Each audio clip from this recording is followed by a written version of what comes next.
ಮಂತ್ರಿಯಾಗೇನೆ ಒಂದು ಇಲಾಖೆಯನ್ನು ನಡೆಸ್ತಕ್ಕಂಥ ಜವಾಬ್ದಾರಿ ಕೊಟ್ಟಿದ್ರು ಅವರು. ಆ ಜವಾಬ್ದಾರಿ ಕೊಟ್ಟಂಥದ್ರಲ್ಲಿ ನಡೆದಿರತಕ್ಕಂಥ ಅಕ್ರಮ,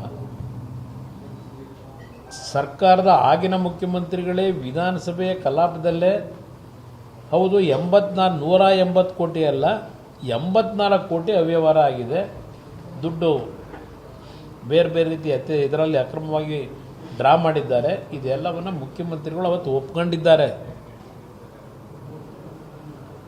ಆ ರೀತಿ ಒಪ್ಕೊಂಡ ಮೇಲೆ ಅವರ ರಾಜೀನಾಮೆಯನ್ನು ಪಡೆದಿದ್ದಾರೆ. ಈಗ ಮತ್ತೆ ಮಂತ್ರಿ ಏನು ಮಾಡಿದ್ದಾರೆ, ಈಗ ರಾಜೀನಾಮೆ ಪಡಿಬೇಕಾದ್ರೆ ಅಲ್ಲಿ ಅಕ್ರಮ ಆಗಿದೆ, ಅಕ್ರಮದಲ್ಲಿ ಅವರು ಜವಾಬ್ದಾರಿ ನಿರ್ವಹಣೆ ಮಾಡ್ತಕ್ಕಂಥದ್ದು ವಿಫಲರಾಗಿದ್ದಾರೆ ಅಂತಲೇ ರಾಜೀನಾಮೆ ತಗೊಂಡಿರೋದು. ಈಗ ಮತ್ತೆ ಅದೇ ವ್ಯಕ್ತಿನ ನೀವು ಮಂತ್ರಿ ಮಾಡ್ಕೊಂಡ್ರೆ ನೀವು ಎಷ್ಟರ ಮಟ್ಟಿಗೆ ನಾಡಿನ ಜನತೆಗೆ ಸಂದೇಶ ಕೊಡ್ತೀರಿ? ಇವತ್ತು ಮಂತ್ರಿ ಸ್ಥಾನ ಉಳಿಸ್ಕೊಳ್ಳಿಕ್ಕೆ ಜಾತಿಯ ಒಂದು ನೆರಳನ್ನು ದುರುಪಯೋಗ ಪಡಿಸ್ಕೊಳ್ತಕ್ಕಂಥದ್ದು ಯಾರಿಗೂ ಶೋಭೆ ತರಲ್ಲ, ನನ್ನ ಅಭಿಪ್ರಾಯ. ಅದರಿಂದ ಸರ್ಕಾರ ತೀರ್ಮಾನ ಮಾಡಬೇಕು ಈ ಇಶ್ಯೂನಲ್ಲಿ. ಯಾತಕ್ಕೆ ಇವರು ಈ ಮೊಂಡತನ? ಹಿಂದೆ ತಪ್ಪಾಗಿರ್ತಕ್ಕಂಥದ್ದು ನೀವೇ ಒಪ್ಪಿಗೆ ಕೊಟ್ಕೊಂಡು ಮುಖ್ಯಮಂತ್ರಿ, ಆಗಿನ ಮುಖ್ಯಮಂತ್ರಿ ರಾಜೀನಾಮೆ ತಗೊಂಡಿದ್ದೀರಿ, ಈಗ ಮತ್ತೆ ಯಾತಕ್ಕೆ ತಗೊಂಡಿದ್ದೀರಿ? ಯಾವ ಕಾರಣಕ್ಕೆ?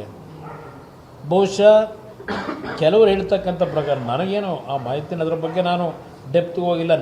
ನನ್ನ ಗಮನ ಇರೋದು ಇವತ್ತು ರಾಜ್ಯದಲ್ಲಿ ಬರಗಾಲ, ರೈತರು ಬೆಳೆ ಹಾಕಿಲ್ಲ, ಹಲವಾರು ಭಾಗದಲ್ಲಿ ಆತ್ಮಹತ್ಯೆಗಳು ನಡೀತಾ ಇದೆ, ಇದೆಲ್ಲ ಡೈವರ್ಷನ್ ಆಗ್ತಾ ಇದೆ. ನನ್ನ ಅಭಿಪ್ರಾಯ ಇದೆ ಇವತ್ತು ಏನು ವಿಷಯಗಳ ಚರ್ಚೆ ಆಗಬೇಕಾಗಿತ್ತು ಆ ಚರ್ಚೆಗಳಿಗೆ ಯಾವುದೇ ರೀತಿಯಲ್ಲಿ ಅಲ್ಲಿ ಅವಕಾಶಗಳು ಬರಬಾರ್ದು ಅಂತಲೇ ಏನಾದರೂ ಇದು ಹೀಗೆ ನಡ್ಕೊಂಡು ಹೋಗಲಿ ಅಂತ ಸರ್ಕಾರವು ತೀರ್ಮಾನ ಮಾಡ್ಕೊಂಡೆ ಮೊಂಡತನ ಮಾಡ್ತಾ ಇದ್ದಾರೆ ಅನ್ನೋದು ನನ್ನ ಅಭಿಪ್ರಾಯ. ಇವತ್ತು ಹಲವಾರು ಇಶ್ಯೂಗಳು ಮಾತಾಡೋದಿದೆ.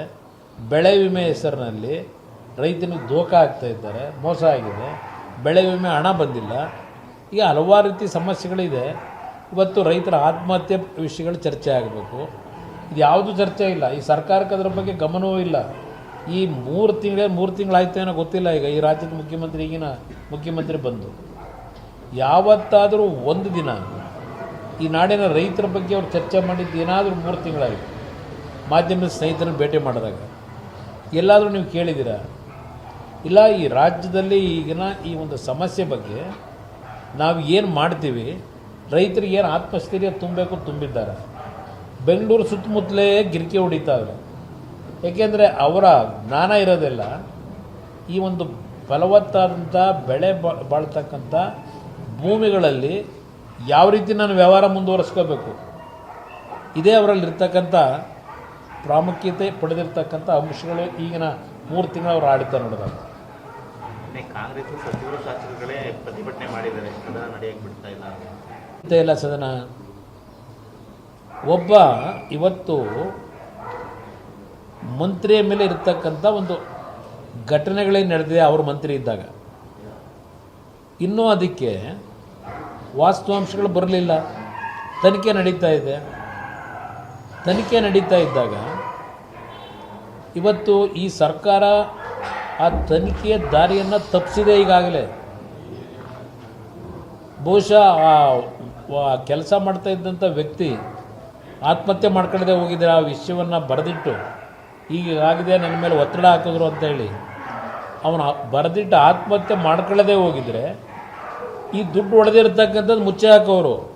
ಈ ಉದಾಹರಣೆಗೆ ಈಗ ಗೃಹಲಕ್ಷ್ಮಿ ಯೋಜನೆಯಲ್ಲಿ 5,000 ಕೋಟಿ 2 ತಿಂಗಳು ಹಣನೇ ಕೊಟ್ಟಿಲ್ಲ ಅಂತಕ್ಕಂಥದ್ದು ಇವತ್ತೇನು ಚರ್ಚೆ ಆಯಿತು. ಈ ಕ್ಷಣದವರೆಗೆ 5,000 ಕೋಟಿ ಪರಿಸ್ಥಿತಿ ಏನಾಗಿದೆ, ಅದು ಜನಕ್ಕೆ ತಲುಪ್ದೋ ಇಲ್ಲ ಅದು ಎಲ್ಲಿ ಹೋಯ್ತು ಅಂತಕ್ಕಂಥದ್ದನ್ನಾದ್ರೂ ಇವತ್ತು ಮಾಹಿತಿ ಇಟ್ಟಿದ್ದಾರೆ. ಇವತ್ತವರೆಗೆ ಅದು 5,000 ಕೋಟಿ ಸದ್ಯ ಇಲ್ಲ. ಏನೋ ಅಕೌಂಟ್ ಮಿಸ್ಟೇಕು ಅಂತಾರೆ, ಸತ್ಯಾಂಶ ಹೊರಗಿಡಬೇಕಲ್ಲ. ಅದರಿಂದ ಇಲ್ಲಿ ಆ ವ್ಯಕ್ತಿಯನ್ನು ಇವತ್ತು ಯಾವ ಕಾರಣಕ್ಕೋಸ್ಕರವಾಗಿ ಇವತ್ತು ರಕ್ಷಣೆ ಕೊಡಲಿಕ್ಕೆ ಹೊರಟಿದ್ದಾರೆ, ಇಲ್ಲ ಆ ಘಟನೆಯಲ್ಲಿ ಇನ್ಯಾರ್ಯಾರ ಪಾತ್ರಗಳಿದೆ ಅದೆಲ್ಲವನ್ನು ಎಲ್ಲಾದರೂ ಎಕ್ಸ್ಪೋಸ್ ಮಾಡಿದ್ರೇನು ಅಂತ ಹೇಳಿ ಹೆದರಿಕೆಯಿಂದ ಬಹುಶಃ ವ್ಯಕ್ತಿ ರಕ್ಷಣೆ ಕೊಡ್ತಾ ಇದ್ದಾರೆ ಸರ್ಕಾರ. ಅದ್ರ ಮುಖಾಂತರ ಸದನ ನಡೀತಾ ಇದೆ.